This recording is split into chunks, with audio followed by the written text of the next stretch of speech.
Okay, Assalamualaikum warahmatullahi wabarakatuh dan selamat sejahtera.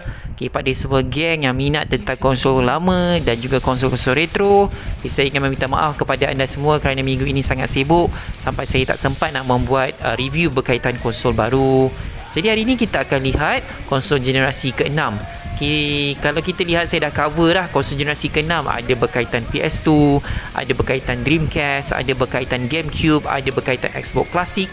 Tapi ada satu lagi konsol generasi 6 yang kita tak perasan dia wujud dekat pasaran. Jadi apakah konsol tersebut? Okey, jadi dekat depan anda ni adalah konsol yang saya nak ceritakan, dikenali sebagai V-Smile. Jadi V-Smile ni apa? Dia adalah daripada syarikat VTech. Kalau masih ingat, saya pernah cerita berkaitan syarikat VTech.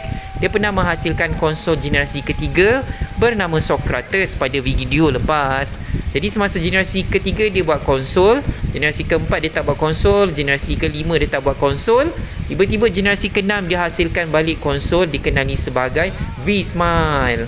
Jadi kalau dia nampak dekat depan ada perkataan V-Smile, dia ada gambar ikon dia bentuk macam orang tersenyum, petak senyum tu, itulah V-Smile.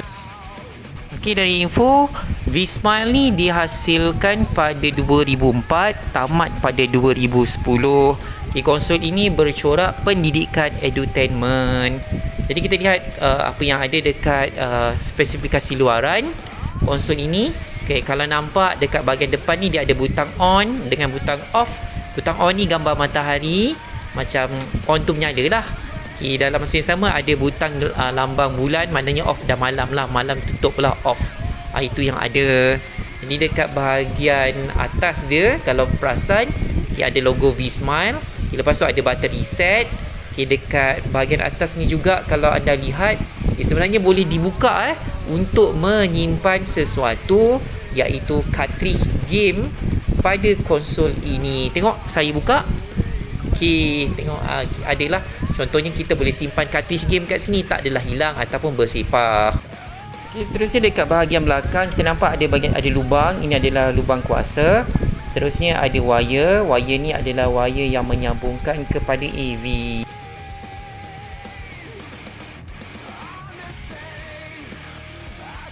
Okay, seterusnya kita lihat bahagian belakang. Bahagian belakang dia kalau anda lihat macam ni. Sebenarnya bahagian belakang ni dia ada sesuatu yang boleh dibuka. Kalau kita buka, ini adalah sebenarnya tempat bateri. Juga ada perkataan lah VTech yang dihasilkan ni untuk pasaran PAL.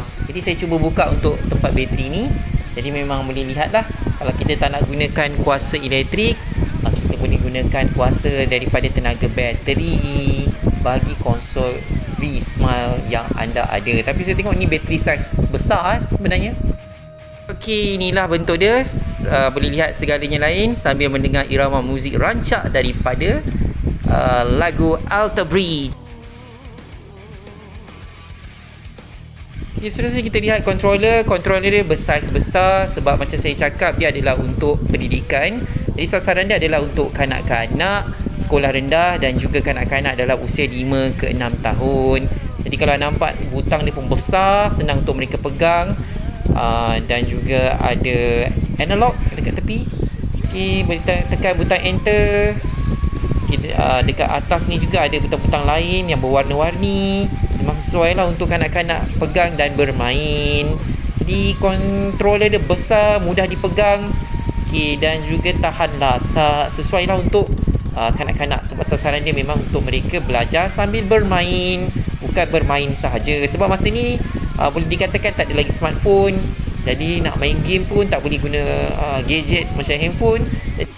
Okay, seterusnya kita lihat berkaitan dengan game bagi konsol V-Smile. Dikatakan ada lebih kurang 74 buah game telah dihasilkan, dan kebanyakan game ni boleh dikatakan dia buat lisin kerjasama lah dengan syarikat-syarikat famous. Contohnya game Batman dekat depan ni, pastinya dia buat kerjasama dengan syarikat DC sebab nak terhasilkan game Batman dekat konsol V-Smile.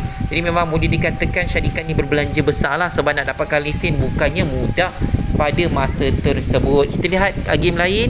Okay, Finding Nemo buat kerjasama dengan syarikat Disney. Ada juga game Zaizu. Zaizu ni saya tak pernah nampak game ataupun cerita kartun dia dekat TV. Mungkin yang adalah dihasilkan sendiri oleh VTech.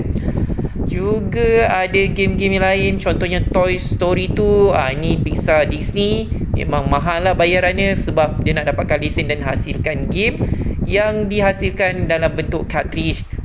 Okay, walaupun generasi ke-6 tetapi dia gunakan cartridge. Satu lagi tadi adalah game saya yang lain, iaitu game Cinderella yang juga mendapat lesen daripada Disney. Geng, kita sambung balik. Saya nak cuba buka Wismile ni, adakah dia berfungsi ke tidak, sebentar ya. Okey, kalau dia dah on, dia akan warna hijau macam ni lah ya, geng. Jadi saya akan cuba paparkan paparan di TV bagi geng semua lihat apa yang ada pada paparan seterusnya. Okay, jadi kali ni adalah pembukaan opening scene kalau kita buka konsol Wismile. Kita ada keluar yang emoji itulah, VTech Wismile. Ni saya tunjukkan salah satu daripada game dia. Macam saya cakap, grafik game ni taklah berapa lawa sebab dia adalah era yang retro klasik. Jadi dia juga adalah untuk lebih kepada pendidikan. Maka antara game yang saya nak tunjuk kepada anda adalah game Cinderella. Okay, controller adalah agak besar sebab sesuai untuk target dia adalah kanak-kanak yang bermain. Tapi kalau orang dewasa nak main pun boleh, sebab boleh main bersama anak-anak lah, sebab kita sebagai pembantu diorang. Jadi contoh game Cinderella ni, okay, di mana kita akan membantu Cinderella sama macam cerita Disney.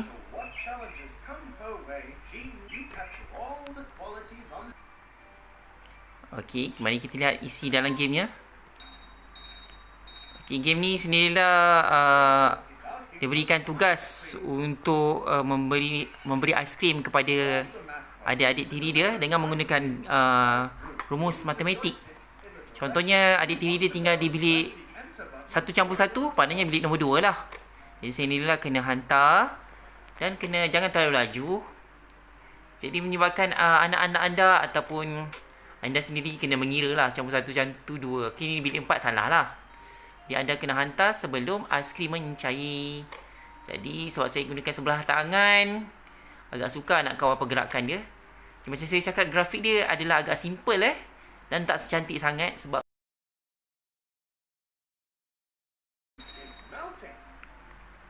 okey, kejap. Dan juga lebih kepada mereka yang lebih kepada suka grafik macam kanak-kanak yang lebih simple. Okey, ni jawapan dia. Jadi kalau betul jawapan bilik ni, anda kena pergi balik bilik ni, tekan enter. Okey, jadi anda dah dapat hantar. Jadi anda diberikan soalan matematik yang seterusnya. Okey, kita lihat game lain sekejap. Satu lagi saya nak tunjuk adalah game Batman. Maknanya dia akan dapat hak cipta daripada DC. Okey, Batman Gotham City Rescue. Kalau tengok paparan depan agak okey lah, sesuai dengan paparan konsol generasi Gen 5, era macam PS2. Jadi kita lihat macam mana game dia pula. Okey, dia ada game mode Learning Adventure. Macam saya cakap, dia adalah game pendidikan. Jadi kita lihat macam mana pendidikan yang diajarkan bagi permainan Batman. Okey, berkaitan dengan Batman nak selamatkan Datuk Bandar yang diculik oleh Joker dan juga musuh-musuhnya. Okey, dia lebih kepada game lumba kereta. Batman akan bawa kereta. Okey, saya akan mengelak menggunakan controller. Nampak menarik juga. Saya terlanggar sesuatu menyebabkan tayar Batman menjadi slow. Oh, dia boleh buat turbo speed Okey, menarik dan juga dimainkan, tapi sebab saya gunakan satu tangan jadi agak susah lah. Okey, baiklah geng, itu saja untuk hari ini. Terima kasih kerana menonton.